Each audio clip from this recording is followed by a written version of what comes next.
और इस सत्र में हमारे साथ मौजूद हैं समाजवादी पार्टी के राष्ट्रीय अध्यक्ष और उत्तर प्रदेश के पूर्व मुख्यमंत्री अखिलेश यादव। अखिलेश जी, आपका बहुत बहुत स्वागत है एबीपी गंगा के इस महाअधिवेशन में।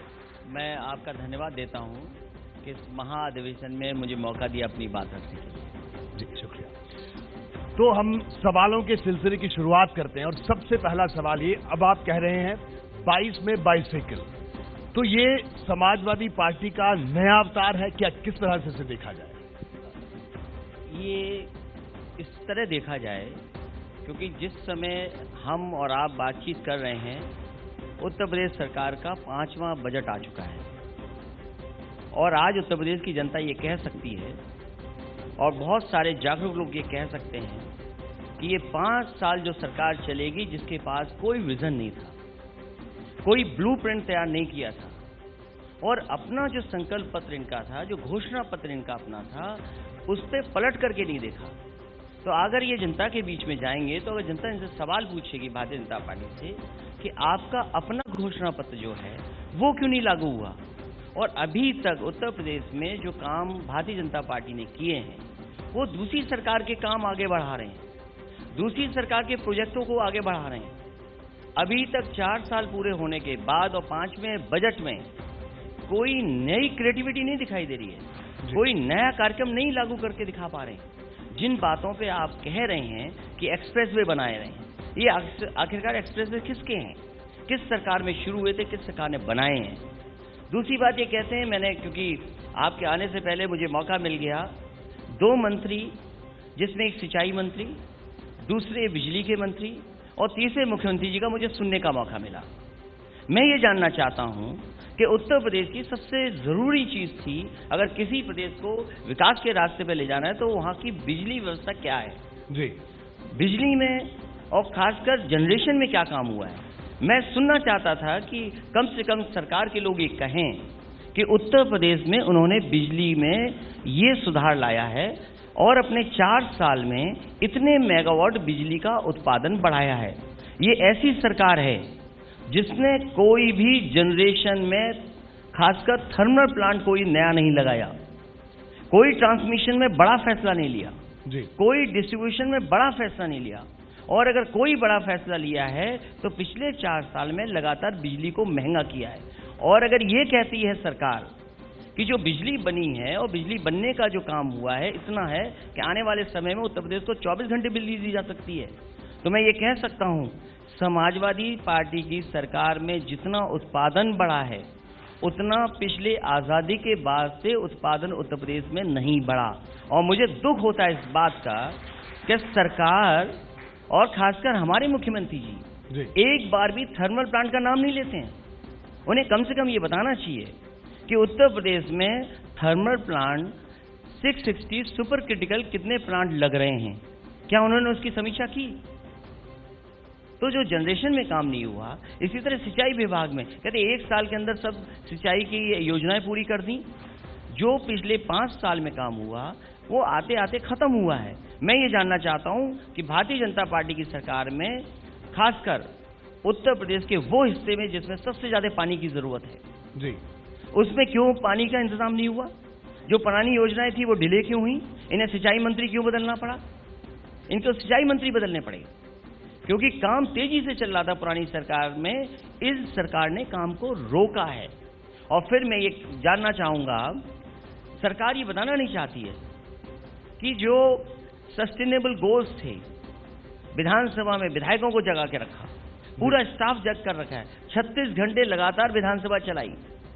मैं जानना चाहता हूं जो सस्टेनेबल गोल्स थे उस पर कितना काम हुआ है, हेल्थ सेक्टर में क्या सुधार आया है, एजुकेशन सेक्टर में क्या सुधार आया, और जहां तक कोविड व्यवस्था है, कोविड में जो व्यवस्था ठीक करनी चाहिए थी, सबसे ज्यादा उत्तर प्रदेश सरकार की पोल खुली है कोविड में। लेकिन यूपी सरकार का कहना है कि कोविड में शानदार काम किया, WHO ने तारीफ की। मैं किसी संस्था पे सवाल नहीं उठाता हूं जी, लेकिन मैं ये कह सकता हूं जो भी कोविड में गया होगा, बीमार हुआ होगा, उसे पता लग गया होगा कि उत्तर प्रदेश सरकार ने क्या इंतजाम किया है। इतना खराब इंतजाम कभी नहीं हुआ होगा। और जहां तक नौकरी देने की बात है, कोविड में तो लोगों की नौकरी गई है, लोगों के वेतन कट गए हैं, आमदनी कम हुई है, उनके वेतनों से कटौती हो गई, और ये सरकार कह रही है हमने पर कैपिटा इनकम बढ़ा दी उत्तर प्रदेश के लोगों को। इतना बड़ा झूठ बोल सकती है सरकार? दूसरी सबसे बड़ी अर्थव्यवस्था उत्तर प्रदेश बन गया देश में। देखिए, हर वर्ष बजट बढ़कर के आता है, इसमें कोई योगदान बीजेपी का नहीं है। और मैं अगर बीजेपी से पूछना चाहता हूं कि कम से कम ये बताएं, सरकार बनने के बाद सबसे बड़ी इन्वेस्टमेंट मीट की जिसमें राष्ट्रपति प्रधानमंत्री जी आए, उसके बाद डिफेंस कॉरिडोर के डिफेंस एक्सपो हुआ जी, 4 लाख से ऊपर का एमओयू साइन हुए, जमीन पे कितना उतरा है मुझे ये बताएं। जिस तरीके से कहते हैं 1 डिस्ट्रिक्ट 1 प्रोडक्ट, कम से कम ये तो कहते हैं 1 डिस्ट्रिक्ट 1 प्रोडक्ट, कम से कम ये बताएं कि 75 डिस्ट्रिक्ट में किस डिस्ट्रिक्ट में कितना बजट गया है, ये बताते ही नहीं सरकार। कहते हैं लाखों करोड़ रुपया आ गया। मैं ये जानना चाहता हूं किस जिले में कौन सा नया इन्वेस्टमेंट आ गया है, और फिर अगर इन्वेस्टमेंट नहीं आएगा तो फिर नौकरी कैसे आएगी? ये जो आंकड़ा देते हैं कि 172 करोड़ रुपए एक दिन में निवेश आ रहा है उत्तर प्रदेश में, तो आपका कहना है कि आंकड़ा सही नहीं है? मैं ये जानना चाहता हूं कि आखिरकार जो आया है इन्वेस्टमेंट वो किस जगह पर लगा है। कम से कम उत्तर प्रदेश की जनता तो देखे कि यहां पर लगा है, किस जिले में लगा ये बता दें। क्या श्रावस्ती में लगा है, क्या बलरामपुर में लगा है, क्या बहराइच में लगा है? हम लखनऊ में रहने वाले लोग हैं, लखनऊ में बताइए कौन सी जगह क्या लगा है। आप रायबरेली में लगा हो, कन्नौज से तो आपका झगड़ा है, कन्नौज में तो नहीं कुछ लगा, वहां से तो काम रोक लिया आपने। और फिर जब इन्वेस्टमेंट नहीं है तो आप ये आंकड़े कहां के बता रहे हैं? पूरी दुनिया में कोविड के समय लोगों की नौकरी गई जी, उनकी वेतन कटौती हुई। उत्तर प्रदेश में कोई सरकारी कर्मचारी नहीं कह सकता है जिसकी वेतन कटौती नहीं हुई हो। मैं जानना चाहता हूं, सरकार ने अभी कहा कि per capita income Uttar Pradesh की बढ़ी है, तो आखिरकार कहां से बढ़ी है? और जो आंकड़े दिखाए जाते हैं, आंकड़ों का खेल बीजेपी से अच्छा कोई नहीं खेल सकता। तो आपको कहना है कि आंकड़ों की बात ही करिए। ये आंकड़े इसलिए दिखा रहे हैं क्योंकि दिल्ली का बजट मिलाकर के ये बता रहे हैं कि सबसे बड़ा बजट हो गया। क्या दिल्ली से आने वाले बजट को नहीं जोड़ा इन्होंने? और फिर ये बताए हमें, उदाहरण के लिए लखनऊ है, समाजवादी सरकार ने जितना मेट्रो का कार्य किया था, मेट्रो एक पॉइंट से दूसरे पॉइंट जाती है, वहीं से वापस लौट आती है, आगे ये नहीं बढ़ा पाए जी। कानपुर में जिसमें समाजवादी पार्टी की सरकार के समय पर जो योजना बनी थी उस पर काम चल रहा है। आगरा में शुरू होना है। मैं ये जानना चाहता हूं गोरखपुर में मेट्रो कब बन जाएगी, वाराणसी में मेट्रो कब बन जाएगी। बहुत बड़ी बात करके आए थे कि झांसी में मेट्रो बनेगी, वो कब बनेगी, इलाहाबाद में मेट्रो कब बनेगी। ये वो योजनाएं हैं जो समाजवादी सरकार में शुरू हुई थी और आगे बढ़ी। वो कह रहे हैं कि आप एक्सप्रेसवे की बात करते थे, वो कह रहे हैं अब हम पूर्वांचल एक्सप्रेस बना रहे हैं, गंगा एक्सप्रेसवे के लिए भूमि अधिग्रहण के लिए बजट अलॉट कर दिया है। मैं ये कह सकता हूं आपसे कि मुझे खुशी है इस बात की कि उत्तर प्रदेश की जनता को जितना मुझे समय मिला, ईमानदारी से समाजवादी पार्टी ने काम किया। और ये जनता जानती है, ये जनता जानती है कि समाजवादियों ने काम किया। ये अलग बात है परिणाम क्या आया है। ये मुख्यमंत्री जो एक्सप्रेसवे की बात कर रहे हैं वो एक्सप्रेसवे को नहीं समझते हैं। अगर वो एक्सप्रेसवे को समझते होते तो शायद आज एक्सप्रेसवे जो समाजवादी पूर्वांचल एक्सप्रेसवे है वो बन के तैयार हो जाता। ये समाजवादी पार्टी का दिया हुआ समाजवादी पूर्वांचल एक्सप्रेसवे है। समाजवादी सरकार में अलाइनमेंट हुआ, समाजवादी सरकार में पूरा टेंडर डॉक्यूमेंट बने, समाजवादी सरकार में 50% से ज़्यादा लगभग ज़मीन को एक्वायर किया गया, उससे ज़्यादा आम सहमति पर समझौते हुए, बजट दिया गया 2 बजटों में, मेन बजट में पूर्वांचल के लिए बजट दिया गया, फिर सप्लीमेंट्री में दिया गया। उसी की वजह से टेंडर किया हम लोगों ने। इन्होंने केवल ये किया है कि टेंडर कैंसिल किया, अपने लोगों को खुश करने के लिए टेंडर दिया और पूरे प्रदेश को ये बताते रहे कि पहली सरकार ज़्यादा कीमती एक्सप्रेसवे बना रही थी, हम सस्ता बना रहे हैं। इसके साथ साथ इंडियन कांग्रेस जो रोड कांग्रेस है, जो मापदंड हैं, उस मापदंड से एक्सप्रेसवे नहीं बना रहे हैं। जो मीडियन था वो ज्यादा बड़ा मीडियन था। जो एक्सप्रेसवे बना है आगरा से लखनऊ, उससे बेटर अलाइनमेंट था, बेटर टेक्निकल चीजें थीं और उससे अच्छा समाजवादी सरकार बना रही थी। पता नहीं मुख्यमंत्री जी को क्या हुआ कि पूर्वांचल के एक्सप्रेसवे का नाम तो हटा ही हटाया, लेकिन जितनी सुंदर और अच्छा बनना चाहिए था वो भी हटा दिया इन्होंने। ठीक है, आपने ये बात कही, लेकिन अब ये बताइए अभी 22 का जो चुनाव है, तो क्या आप किस मुद्दे को लेकर जाएंगे? क्या इसी मुद्दे को लेकर जाएंगे कि आपने जो योजनाएं शुरू की थी वो बेहतर थी और अब उन योजनाओं पर काम नहीं हो रहा? समाजवादी पार्टी और समाजवादी लोग जनता को विकास का रास्ता समझाएंगे जी, और जनता ये महसूस करती है कि समाजवादियों ने बहुत अच्छा काम किया, लेकिन परिस्थितियों के हिसाब से और जिस तरीके से गुमराह किया बीजेपी ने, साजिश की, इनके पास कोई विजन तो है नहीं। अगर विजन होता तो दिखाते विजन। इनको पास विजन की जगह केवल टेलीविजन है। अगर हम उसका मुकाबला कर लेंगे तो उसके बाद तो कुछ रास्ता साफ है। तो अखिलेश यादव युवा हैं और अखिलेश यादव का के पास अपना विजन है, इस बात को सब जानते हैं, तो टेलीविजन का इस्तेमाल आप भी करिए, वो भी कर रहे हैं। वो बहस लंबी है, लेकिन मुझे भरोसा है इस बार समाजवादी पार्टी के एक एक कार्यकर्ता पर, क्योंकि समाजवादी पार्टी ने इसलिए ट्रेनिंग कैंप शुरू कर दिए। कम से कम हम अपने कार्यकर्ताओं को समझाएं कि हमारा विजन क्या था, एक्सप्रेस वे बनाने का मतलब क्या था, मेट्रो देने का मतलब क्या था। अगर आज कोविड में सबसे ज्यादा काम आया तो वही समाजवादी सरकार का दिया बच्चों को लैपटॉप काम आया कि वो वर्चुअल अपनी क्लासेस कर पाए हैं।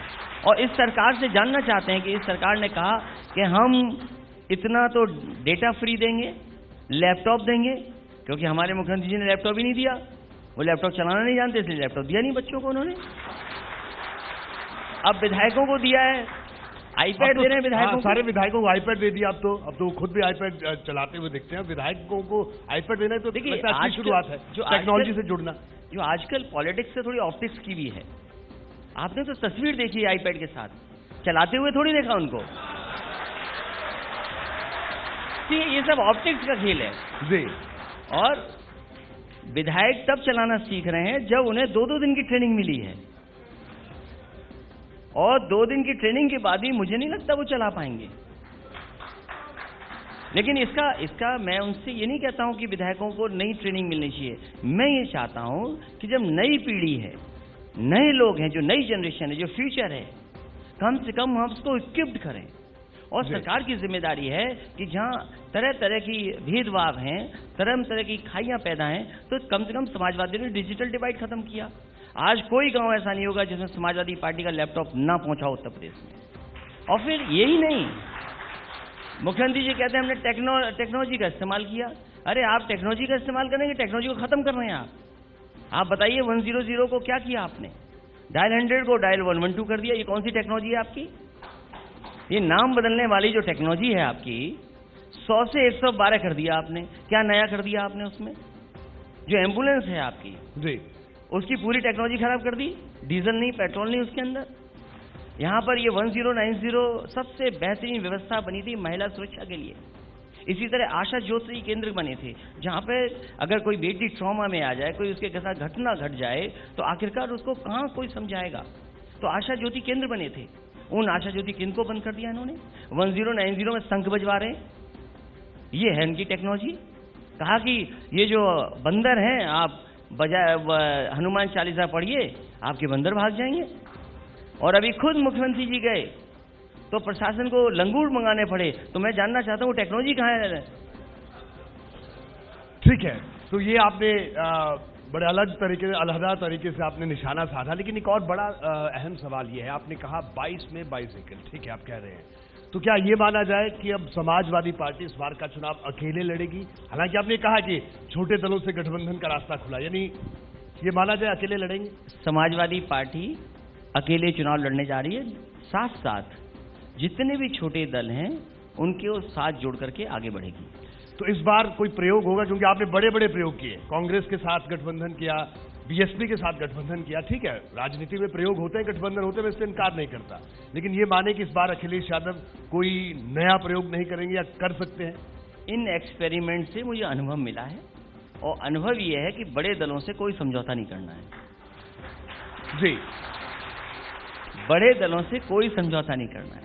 ठीक है, छोटे दलों से समझौता। जो छोटे दल हैं उत्तर प्रदेश के, कोशिश होगी कि उनको साथ लेकर के चुनाव लड़ें। आज हमारे साथ आरएलडी है, वो वेस्टर्न यूपी की बड़ी पार्टी है, महान दल हमारे साथ है। इसी तरह संजय चौहान की पार्टी हमारे साथ है, जो चंदौली से चुनाव लड़े थे।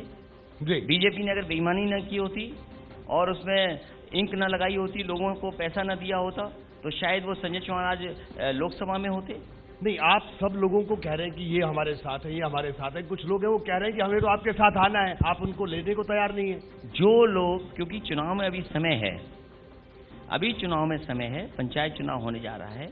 पंचायत चुनाव के बाद आप देखेंगे बहुत सारे छोटे दल भी समाजवादी पार्टी के साथ आ जाएंगे। सिर्फ सीधा सवाल हो जाए, ठीक है। हालांकि आप मेरा सवाल समझ गए थे। मेरा कहना है, शिवपाल यादव जी कहते हैं कि बीजेपी को दूर करने के लिए मैं तो चाहता हूं सपा के साथ आए, सबको एक साथ आना चाहिए, लेकिन आपकी तरफ से कोई इस बारे में ना हाँ ना ना, क्या समझा जाए? देखिए, ये पॉलिटिक्स है जी, और राजनीति में धोखा नहीं खाना इस बार।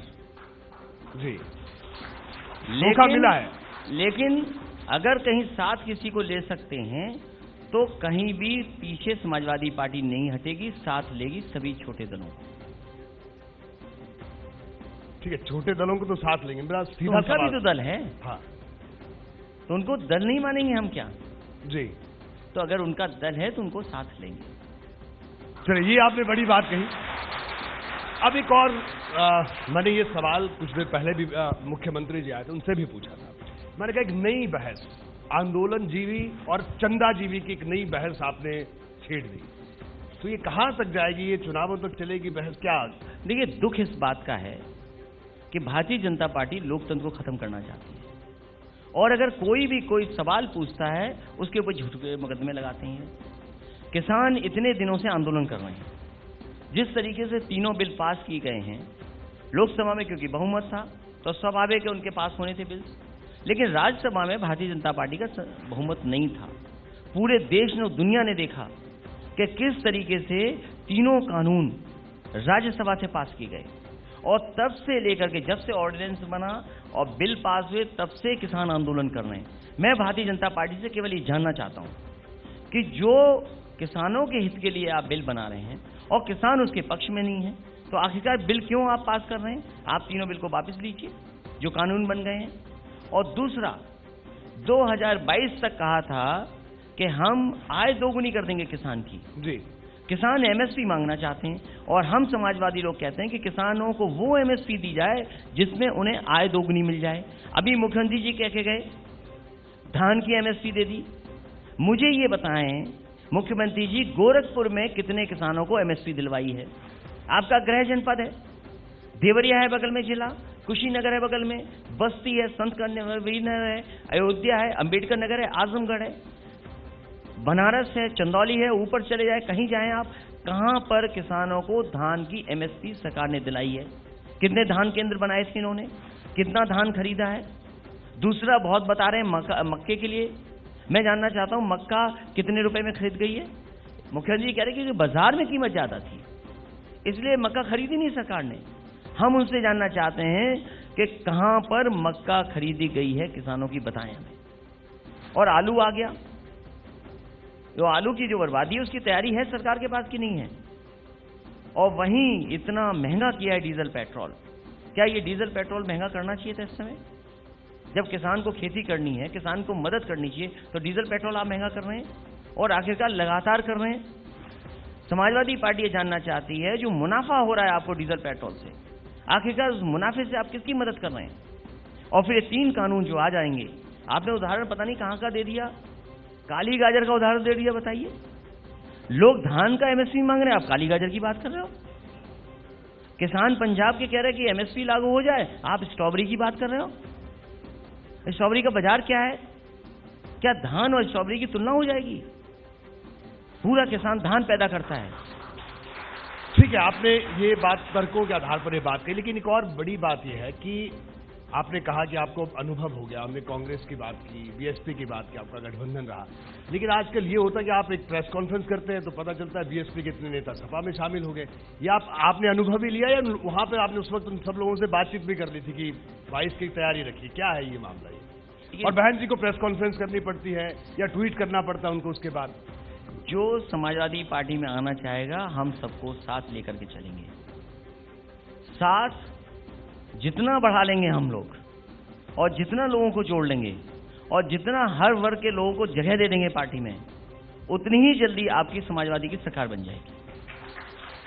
ठीक है, अगर युवाओं की बात करें, इसमें कोई कहने में मुझे गुरेज नहीं है। जब आप सत्ता में थे तो एक युवाओं का बड़ा रुझान था, आप जहां भी जाते थे, हम यहां भी हालांकि इस बात देख सकते हैं, लेकिन अभी जिस तरह की जो बातें सामने आती कि जो कुछ आंकड़े आते हैं, कुछ सर्वे सामने आते हैं कि मोदी और योगी की लोकप्रियता युवाओं में बहुत ज्यादा है, तो इस चीज को कैसे आप जवाब देंगे इस चुनावी मैदान में? सवाल ये है कि नई पीढ़ी के लिए, नए लोगों के लिए, उत्तर प्रदेश के विकास के लिए काम किसने किया है। और आज अगर समाजवादी पार्टी के ही काम को आगे बढ़ाया जाता तो आज उत्तर प्रदेश की तस्वीर दूसरी होती। आज जो एक्सप्रेसवे का नाम ले रहे हैं ये लोग, क्या इन्होंने अपने घोषणा पत्र में एक्सप्रेसवे का नाम लिखा था? जिस पार्टी ने अपने घोषणा पत्र में एक्सप्रेसवे नहीं लिखा हो, इनसे ज्यादा चमत्कारी कौन हो सकता है? इनसे अच्छा जादू कौन चल सकता है? ये जादू कर रहे। आप देखिए, एक्सप्रेसवे घोषणा पत्र में नहीं है। समाजवादियों का घोषणा पत्र था कि एक्सप्रेसवे बनेंगे। एक हमारे पास ब्लूप्रिंट था कि उत्तर प्रदेश को कैसे आगे लेकर के जाएंगे, उन्हीं को अपना रही है। इनके पास अपना विजन नहीं है। और यकीन दिलाता हूं मैं, जिस तरीके से इंफ्रास्ट्रक्चर पे काम हुआ था और जिस तरीके से इन्वेस्टमेंट आना लगा था, एचसीएल लखनऊ में आया, कोई सोच सकता था कि एचसीएल जैसा शिव नाडा जी इन्वेस्टमेंट लखनऊ में करेंगे? ये मुख्यमंत्री जी कहते हैं सैमसंग वो लाए हैं। सैमसंग का एक्सपेंशन अगर हुआ है तो वो समाजवादी पार्टी की देन है। सैमसंग तो आया है, लेकिन बीजेपी नहीं लाई है, आप लेकर आए। मैं आपसे जानना चाहता हूं कि मैं कह रहा हूं मैं लाया हूं, बीजेपी कह रही है वो ला रहे। कम से कम एबीपी गंगा चैनल ये सच बताए कि लाया कौन है। ठीक है, एबीपी गंगा सच को बताएगा, ये मैं आपको भरोसा देता हूं। एक और बड़ी बात है, बीजेपी कह रही है, सरकार कह रही है कि मुख्यमंत्री जी कह रहे हैं, पूरी सरकार कह रही है हम काम कर रहे हैं, काम बोल रहा है, लेकिन आप सरकार को संज्ञा देते हैं तो ठोको सरकार है। ये जो आपने एक नया नैरेटिव देने की कोशिश की, क्यों ऐसा? क्योंकि कि अगर अपराधियों को पकड़ा जा रहा है तो क्या इसको किस तरीके से देखा जाए? बड़ा सवाल है, कई चीजें इसमें हैं। ये पहली सरकार है, हमारे मुख्यमंत्री जी पहले हैं जो शिलान्यास का शिलान्यास करते हैं, उद्घाटन का उद्घाटन करते हैं, एमओयू का एमओयू करते हैं। और जो आपने कहा ये नारा समाजवादियों का था कि काम बोलता है, ये पहले मुख्यमंत्री हैं जो दूसरी पार्टी का नारा भी चुरा रहे हैं। और फिर जहां तक ठोको नीति का बात है, जहां तक अपराधी बढ़ाने की बात है, क्या मुख्यमंत्री जी ये बताएंगे कि उन पे कितने मुकदमे थे? आखिरकार मुकदमे किसके वापस हुए हैं? क्या मुख्यमंत्री जी ने अपने मुकदमे वापस नहीं लिए? एक तरफ तो मुख्यमंत्री जी अपने लोगों के सबके मुकदमे वापस ले रहे हैं और दूसरे पॉलिटिकल लोगों पे मुकदमे लगा रहे हैं। और ये भाषा होती है लोकतंत्र में क्या? उनका क्या पेट में दर्द है, पीट के ठीक हो जाएंगे, ठोक दिए जाओगे। तो आप देखिए ना, उत्तर प्रदेश में पता ही नहीं है कौन किसको ठोके। कभी पुलिस जनता को ठोक रही, कभी जनता पुलिस को ठोक रही। और कुछ दिन पहले आपने नहीं देखा था कि नेताओं को ही नहीं पता था, सांसद और विधायक को ही नहीं पता था किसको ठोकना है। वो गिनती तो सबको पता है। तो ये लोकतंत्र में ये भाषा नहीं हो सकती। एक नया कानून आया, लव जिहाद, अब काफी आजकल चर्चा में, ये शब्द बहुत चर्चा में है, और आपने उस कानून का भी विरोध किया आप लोगों ने कि नहीं आना चाहिए इस तरह का कानून। भारतीय जनता पार्टी काम के अलावा सब कुछ करेगी, उन्हें काम नहीं करना है। इनसे पूछिए कि आपसे कहा गया था, आप जनता से कहा आपने कि हम गंगा की सफाई करेंगे, क्या गंगा साफ हो गई? क्या डिजोल्व ऑक्सीजन जो पैरामीटर है वो कितना है? सीओडी क्या है उसका? जो इसमें बैक्टीरिया होना था वो काउंट क्या है? क्या यमुना को लेकर के आपने कोई फैसला लिया?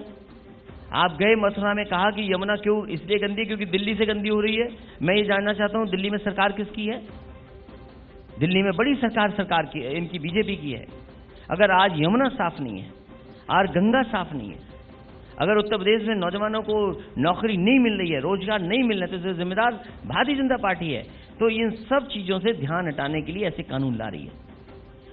ठीक है, आजम खान साहब की कमी खलती है, स्वाभाविक है, क्योंकि हमारी पार्टी के नेता हैं आज हमारे बीच नहीं है और उन पे इतने झूठे मुकदमे लगे हैं, लेकिन 300 से ज्यादा झूठे मुकदमे लगे। अखिलेश जी, इसमें ये उनका कहना है कि कई लोग सामने आए कि हमारी जमीन पर अवैध कब्जा था, कुछ इस तरह की बातें थी, उस पर आपका क्या कहना है? देखिए, पूरे देश में आपको सरकार अगर आपकी है तो लीगल काम को इलीगल बना सकते हैं आप। जहां तक आजम खान साहब के सवाल है, क्या पुरानी सरकार के गलत फैसले थे? क्या पुरानी कैबिनेट के फैसले गलत थे? अगर कैबिनेट के फैसले गलत होने लगे तो भारतीय जनता पार्टी ने जो कैबिनेट से फैसले, उनकी भी तो वही हालत होगी। आप कैबिनेट को भी नहीं मानेंगे क्या? क्या आजम खान साहब को जो प्रॉपर्टी दी गई, जो फैसले लिए गए, क्या कैबिनेट के फैसले नहीं थे? ये सरकार ऐसी जो कैबिनेट के फैसले को चैलेंज कर रही है, क्या कैबिनेट के फैसले भी चैलेंज होंगे? जो नियम से काम हो रहे उन पे भी चैलेंज होंगे? और आपने अधिकारी वो भेजे जिन्हें जरूरत थी।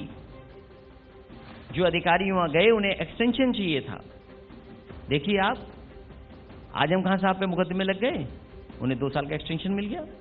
और दूसरा जो पुलिस कप्तान भेजा गया था, आप पता करिए कि उन पर करप्शन चार्जेस थे कि नहीं थे।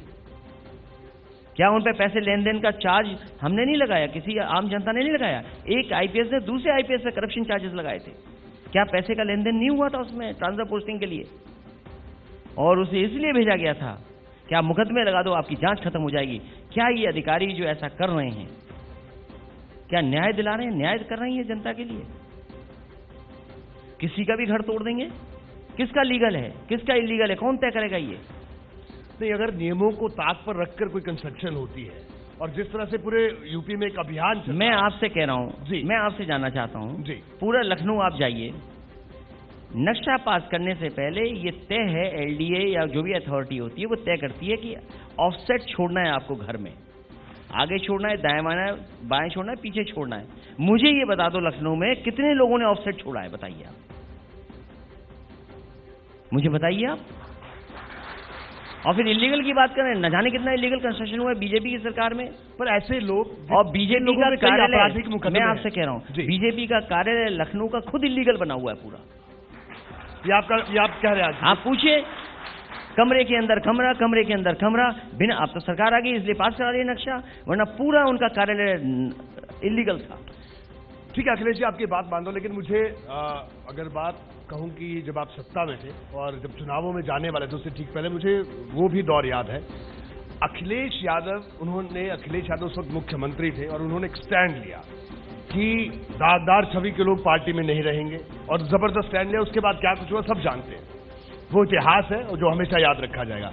लेकिन अब सवाल ये खड़ा हो रहा है कि जब ऐसे अगर अपराधियों की अगर कंस्ट्रक्शन तोड़ी जा रही है तो अखिलेश यादव क्यों सवाल उठा रहे हैं? मैं ये जानना चाहता हूं, जो अपराधियों पे मुकदमे, क्या मुख्यमंत्री जी पे कौन सी धाराओं के मुकदमे थे जो उन्होंने वापस लिए? नहीं, उनका कहना है कि किसान टप्पल के मुकदमे वापस हुए, किसान आंदोलन वाले मुकदमे वापस हुए। उन्होंने नहीं लिए टप्पल के जो किसानों के मुकदमे वापस लिए वो समाजवादी सरकार ने वापस लिए। किसानों के ऊपर जो मुकदमे वापस लिए वो समाजवादियों ने लिए थे, लेकिन मुख्यमंत्री जी ने अपने कौन से मुकदमे वापस लिए? अखिलेश जी, आपकी जो छवि है या जैसे थी और है कि आप परंपरागत राजनीति से हटकर आपने अपनी राजनीतिक जगह इस प्रदेश में बनाई है, तो ऐसे में आपको नहीं लगता कि अगर आप ऐसे लोगों के पर जो आपने बीच में बयान दिया, उसका बहुत चर्चित हुआ वो बयान कि अखिलेश यादव तो उनके समर्थन में आ गए, तो आपको नहीं लगता वो आपकी छवि को नुकसान पहुंचाएंगे? देखिए, समाजवादी पार्टी में कोई खराब छवि का नहीं है, लेकिन ड्राईक्लीन की मशीन भारतीय जनता पार्टी के पास है। क्या भारतीय जनता पार्टी में नहीं अपराधी है? ये कहते हैं परिवारवाद। भारतीय जनता पार्टी का देखिए कितना बड़ा परिवारवाद है। क्या मुख्यमंत्री जी खुद परिवारवाद की वजह से नहीं है मटके मुखिया? दूसरों का परिवारवाद दिखाई दे रहा है। और इतनी जातिवादी सरकार कभी किसी ने नहीं देखी होगी जितनी जातिवादी सरकार ये भारतीय जनता पार्टी की है। और ये मैं नहीं कहता, आप सोचिए, राज्यसभा के सांसद संजय सिंह, उन्होंने कहा कि कितनी जातिवादी है। सोचिए उन पे क्या मुकदमे लगा दिए सरकार ने। ठीक है, एक और बड़ा सवाल मेरा और आपसे है कि ठीक है, राम मंदिर बन रहा है और चर्चा है पूरे देश भर में, हमारे प्रदेश में चर्चा है, तो जन्माष्टमी में एक तस्वीर आपने ट्वीट की थी कि आप भी सैफई में एक कृष्ण भगवान की विशाल भव्य मूर्ति आप लगा रहे हैं, तो ये क्या श्री राम को श्री कृष्ण के जरिए जवाब दे रहे हैं? क्या ये भी किस तरह से देखा जाए? देखिए, हमारे गांव में, मैं बचपन से देख रहा हूं, हमारे गांव में मंदिर है और स्वाभाविक है, जितने भी गांव भारत में है, 1 मंदिर, 2 मंदिर, 3 मंदिर हर गांव में होते हैं। और हमारे गांव में हनुमान जी का मंदिर पुराना है, क्योंकि नेताजी पूजा करते थे, नेताजी के समय से वहाँ हनुमान जी का मंदिर है। कृष्ण का भी मंदिर है, लेकिन उसका बड़ा रूप क्योंकि मौका मिला इसलिए बनाने जा रहे हैं। लेकिन ये भगवानों का कंपटीशन नहीं है। मैंने तो ये कहा कि जो भगवान विष्णु के जितने अवतार हैं सब भगवानों को हम मानते हैं, लेकिन भारतीय जनता पार्टी को बड़ी तकलीफ होती है। हम किसी मंदिर में चले जाएं तो कहते देखिए हिंदू बन गए। भारतीय जनता पार्टी नकली हिंदू है। लेकिन अब हमने कभी प्रचार नहीं किया, आपने कभी प्रचार नहीं किया कि हम व्रत रखते हैं जी। कभी हमने प्रचार किया कि व्रत रखते हैं? हमने कभी प्रचार किया कि मंदिर हमारे घर में है? हमने कभी प्रचार किया कि मुख्यमंत्री आवास में जो सबसे सुंदर मंदिर बना वो समाजवादी पार्टी मैंने बनाया? हमने तो नहीं प्रचार किया। लेकिन अगर आप चले जाएं कहीं तो सबसे ज्यादा तकलीफ भारतीय जनता पार्टी को होती है, इसलिए कि वो खुद नकली हिंदू हैं। तो आपका कहना है कि बीजेपी ध्रुवीकरण धर्म की राजनीति करती है और समाजवादी पार्टी ऐसा नहीं करती, लेकिन आपकी पार्टी पर आरोप लगता है कि मैं उनसे जानना चाहता हूं जी, उत्तर प्रदेश की जनता को खुशहाली के रास्ते पे लाने के लिए उनके पास ब्लूप्रिंट क्या है, उनके पास अपना विजन क्या है। उत्तर प्रदेश के नौजवान नौकरी, काम और रोजगार चाहते हैं, उसके लिए उनके पास ब्लूप्रिंट या विजन क्या है। दिल्ली की सरकार उनकी है, उत्तर प्रदेश की सरकार उनकी है, उसके बावजूद भी न काम, नौकरी, रोजगार नहीं दे पा रहे, न कोई नया इन्वेस्टमेंट ला पा रहे हैं। जिस तरह उत्तर प्रदेश का विकास होना चाहिए था उत्तर प्रदेश का विकास नहीं कर पा रहे हैं। ठीक है, आपने कहा कि ये नहीं कर पा रहे हैं, आप करेंगे, तो यानी आपको आप पूरी तरह से आत्मविश्वास से लबरेज दिख रहे हैं कि आप इस चुनाव में अच्छा करेंगे, बेहतर करेंगे। लेकिन जो सीटों का आंकड़ा होता है उसको लेकर कोई अनुमान? मुझे पूरा उत्तर प्रदेश की जनता पे भरोसा है कि आने वाले समय में विकास वाली सरकार को बनाने का काम जनता करेगी। और उन्होंने विकास देखा है और इनका धोखा देखा है। भारतीय जनता पार्टी के लोगों का धोखा देखा है। बीजेपी कहती है 350 सीट लेकर आ रहे हैं हम लोग। ये भी नकल कर ली इन्होंने। 350 का फिगर सबसे पहले समाजवादी पार्टी ने कहा था कि झूठ बोल करके भारतीय जनता पार्टी 300 से ज्यादा विधायक ला सकती है।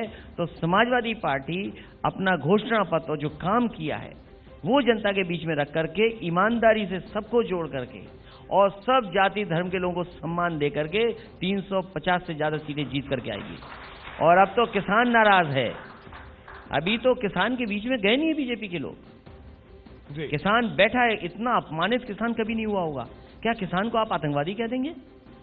आप किसान के जात बताएंगे? आप नहीं, उनका कहना है कि लाल किले पर चढ़ जाएंगे, राष्ट्र ध्वज से छेड़छाड़ करेंगे, तो गलत है। तो भारतीय जनता पार्टी कभी कभी तो लाल किले को कहती है, तो मुगलों ने बनवाया है। नहीं, पर राष्ट्रीय ध्वज से छेड़छाड़ तो गलत है। अखिलेश, राष्ट्रीय ध्वज के साथ कोई छेड़छाड़ नहीं करता है।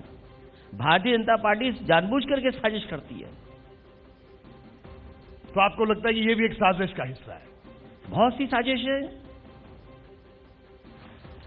अब ये बताइए कि आपने कहा धर्म की बात की, जाति की बात की, लेकिन और घोषणा पत्र की बात की, तो आपको लगता है कि अब जिस तरह की सियासत अभी आज के दौर में कि घोषणा पत्र के जरिए चुनाव जीते जाते हैं? जो समाजवादियों ने काम किया है, और मैं तो ये कहूंगा कि कोविड में जो लोगों को परेशानी हुई, लेकिन सबसे ज्यादा काम अगर कोविड में कोई आया तो आगरा लखनऊ एक्सप्रेस वे काम आया। लोग दिल्ली जाते थे, दिल्ली से आ जाते थे। जो प्रचार हम नहीं कर पाए अपनी सरकार में, लेकिन इधर जब लोग चलते हैं, एक्सप्रेस वे पे चल रहे हों, अस्पतालों में जा रहे हों, एम्बुलेंस की सुविधा ले रहे हों, 112 कर दिए उसकी मदद ले रहे हों, कोविड में जितना लैपटॉप चला है, तो ये सब समाजवादियों का काम है। मैं बीजेपी से जानना चाहता हूं कि आपका लैपटॉप कहां है? आपने किसको लैपटॉप दिया? क्यों नहीं दे रहे हो आप? और ये एक्सप्रेस वे भी जो बना रहे हो पूर्वांचल के लिए, इस पे जो मंडियां बनानी थी वो कहां है? ये मंडी नहीं बना रहे, मंडियां बंद कर दी इन्होंने। पूर्वांचल एक्सप्रेस वे पर जितनी भी मंडियां बननी थी, गाजीपुर में मंडी बननी थी, आपकी आजमगढ़ में मंडी बननी थी, सुल्तानपुर में मंडी बननी थी, अमेठी में मंडी बननी थी, बाराबंकी में मंडी थी, एक जगह जमीन नहीं ली इन्होंने। और जो आगे बन रही थी मंडियां, लखनऊ में आम की मंडी बन रही थी उसको बंद कर दिया, कन्नौज में आलू की मंडी बन रही थी उसको बंद कर दिया, आगे जाकर के अनाज और सब्जी की मंडी बन रही थी मैनपुरी टाबा के लिए, वो बंद कर दी इन्होंने। और पता नहीं क्या कर दिया इन्होंने, बाबा रामदेव ने भी काम नहीं शुरू किया। तो जितना एक्सप्रेसवे के किनारे इंफ्रास्ट्रक्चर बन रहा था एग्रीकल्चर के लिए और हमारे किसानों के लिए, वो सब रोक दिया। मैं इनसे जानना चाहता हूं, समाजवादी सरकार 2 अमूल प्लांट लेकर के आई उत्तर प्रदेश में जी, एक मदर डेयरी का प्लांट लेकर के आई, 2000 करोड़ रुपए पराग का इंफ्रास्ट्रक्चर बेहतर करने के लिए पैसे लगाए। ये आखिरकार दूध की बिजनेस को बताते हैं कि दूध से बहुत अर्थव्यवस्था बेहतर हो सकती है। तो अमूल प्लांट क्यों नहीं लगाए इन्होंने? और फिर अमूल प्लांट गुजरात से दूध क्यों मंगा रहा है, यूपी का दूध क्यों नहीं खरीद रहा है? जी, तो इसका जवाब है क्या सरकार के पास? तो आपका कहना है गुजरात का दूध, यूपी का दूध, मुझे बात याद आ गई वो शेर वाली, गुजरात का शेर। अच्छा किया आपको याद आ गया, इसी बात से हमें याद आ गया जी। कि इटावा से हमारे 2 शेर ले गई है मुख्यमंत्री जी, और हमने बुरा नहीं माना उसका जी। एक शेर और शेरनी ले गए लायन सफारी से हमारे जी, हमने उसका बुरा नहीं माना। और हम बुरा क्यों माने? क्योंकि हमारे मुख्यमंत्री जू और सफारी के बीच का फर्क नहीं जानते। जो आदमी खुले में रहता है उसको पिंजड़े में रख देंगे ये। वो शेर इसलिए आए थे कि खुले उसमें रहें, और वो पिंजड़े में बंद कर। ये हमारे मुख्यमंत्री ऐसे हैं, वो जू और सफारी का डिफरेंस नहीं जानते। कम से कम इटावा के शेर अब रहेंगे गोरखपुर में, लेकिन मैं मुख्यमंत्री जी को कहना चाहता हूं, ये इटावा के शेर हैं। नहीं, लेकिन आपका कहना है इटावा के शेर रहेंगे, ये इटावा से गए हैं, लेकिन पिंजरे में। लेकिन इटावा में गए हैं, इटावा से गए हैं जी। उन्हें खाना भरपूर खिलाना पड़ेगा, और खाना अगर नहीं खिलाया तो कभी भी पिंजड़े से बाहर आ जाएंगे वो। और सोचो अगर पिंजड़े से बाहर शेर आ गया तब क्या होगा? ठीक है, एक और बात अखिलेश जी, अभी आजकल भी विधान सभा की अगर हम बात करें तो रंगों की बात हुई, बहुत रंगों की बात हुई, तो क्या कहना आपका? और उसके बाद हमने देखा कि आप एकदम अपनी जो प्रोफाइल पिक थी वो भी आपने चेंज की। देखिए, फिर मैं कह रहा हूं कि मुख्यमंत्री जी को लाल रंग के बारे में नहीं जानकारी है। ये लाल रंग हमारे खून का है, लाल रंग हमारी क्रांति का है, ये लाल रंग इमोशंस का है। अगर आप खुश होते हैं, आप दुखी होते हैं या आंसू निकलते हैं, इमोशंस का रंग है। और लाल रंग से अच्छा वाइब्रेंट कलर कोई नहीं है। और देखिए, लाल रंग हर एक के लिए अच्छा है जी। और देखिए, मैं लास्ट में वो बात कहता जी कि आपने भी तो लाल रंग इस्तेमाल किया, मुख्यमंत्री जी शायद देख नहीं पाए। अगर उन्हें पता लग जाता कि लाल रंग है आपका तो शायद नहीं आते वो, क्योंकि लाल रंग दूसरों को सावधान भी करता है कि सावधान हो जाइए, अब आगे मत बढ़िए आप। इसीलिए ट्रैफिक लाइट भी लाल रंग की होती है। ठीक है। और मैंने तो नहीं कहा कभी जी कि आपका काला दिल और काली टोपी है, मैंने तो नहीं कहा कभी।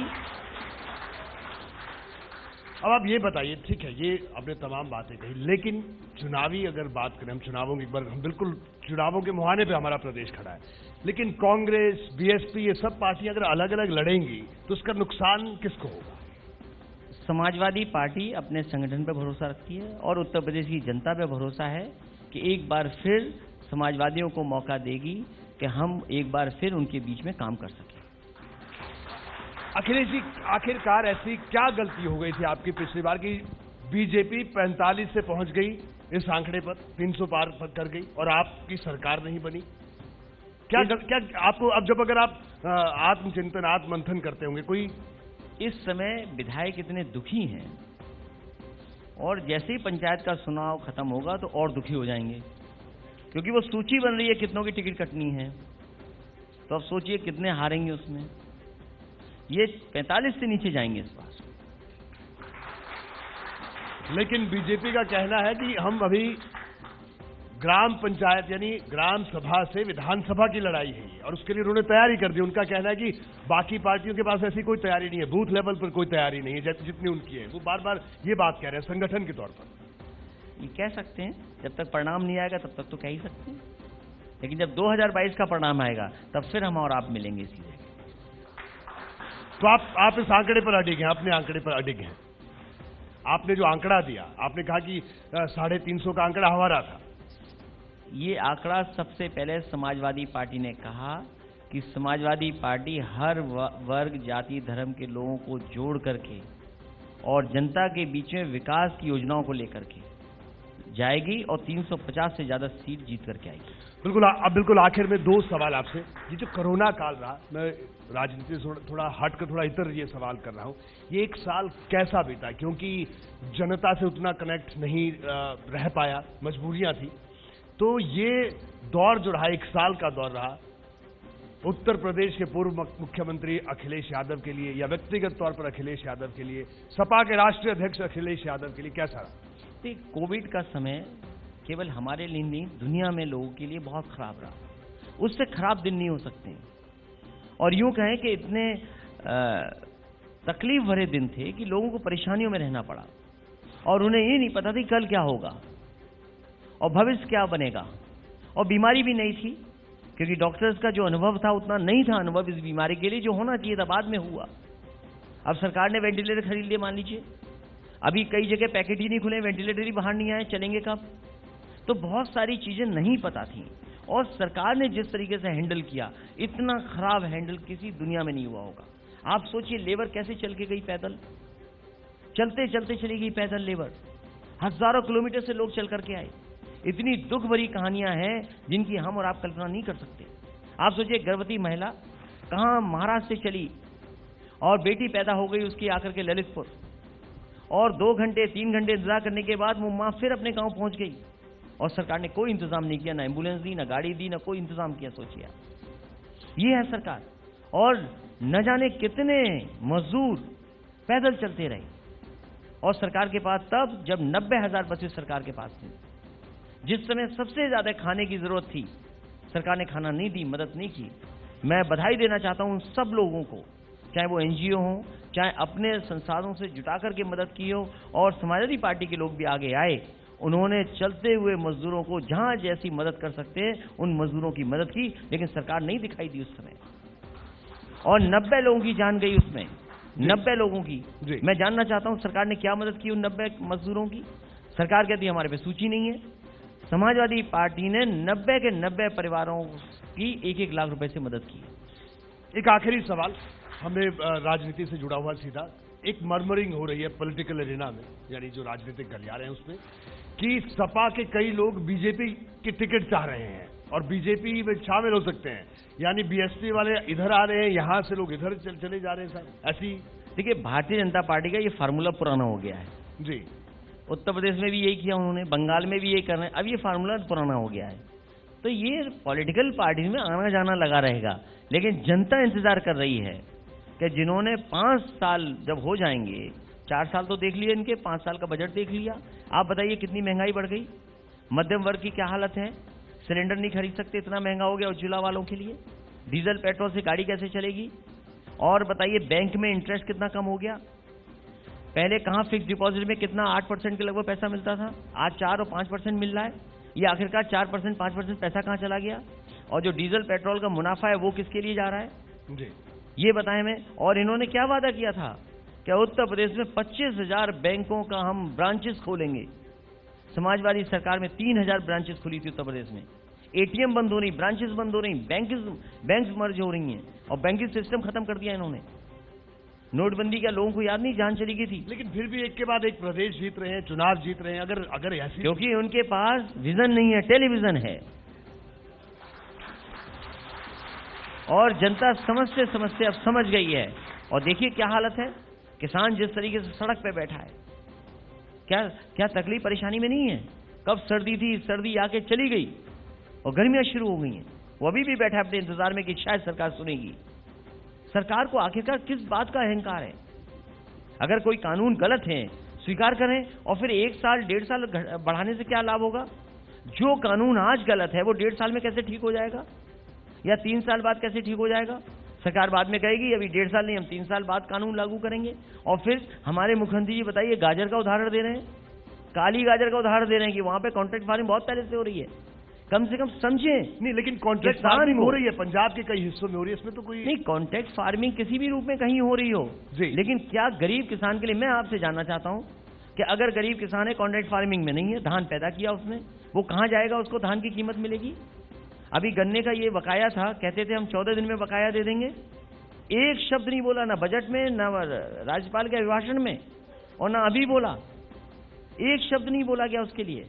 और अभी भी किसानों का 10,000 करोड़ के लगभग बकाया वापस है चीनी मिलों पर। कौन है जिम्मेदार इसके लिए? इन्वेस्टमेंट आएगा कैसे जब बिजली का बिल इतना होगा? जी, जब बिजली का बिल इतना होगा पर यूनिट, मैं तो समझ ही नहीं पा रहा था। बिजली मंत्री से किसी ने सवाल पूछा कि बिजली को लेकर के, तो बोले कंपनियों को मुनाफा बताने लगे कि कंपनियों को मुनाफा में लाएंगे तब बिजली का बिल कम करेंगे। पर यूनिट बिजली कितनी खरीदी जा रही है, कितना महंगी है? और इतनी महंगी बिजली में क्या इंडस्ट्री चलेगी, क्या एमएसएमई चलेंगी, और क्या इंडस्ट्री हमारी दूसरी इंडस्ट्री से कंपटीशन कर पाएगी? कोई इन्वेस्टमेंट नहीं लाएगा, बिजली का बिल कम नहीं होगा और इस तरह का माहौल रहेगा ठोको नीति का, तो कोई इन्वेस्टमेंट उत्तर प्रदेश में आने वाला नहीं है। हमने तो अपनी आंखों से देखा है कि कोई इन्वेस्टमेंट नहीं आया है। बिल्कुल अखिलेश जी, आपका बहुत बहुत धन्यवाद, बहुत बहुत शुक्रिया हमारे इस महाअधिवेशन में शरीक होने के लिए। और आपने जो तमाम बातें कही और आपका कहना कि आपकी बाइसिकल की रफ्तार तेजी से आगे बढ़ रही है, आपको शुभकामनाएं भी। आपका बहुत बहुत शुक्रिया, बहुत बहुत धन्यवाद। Thank you so much.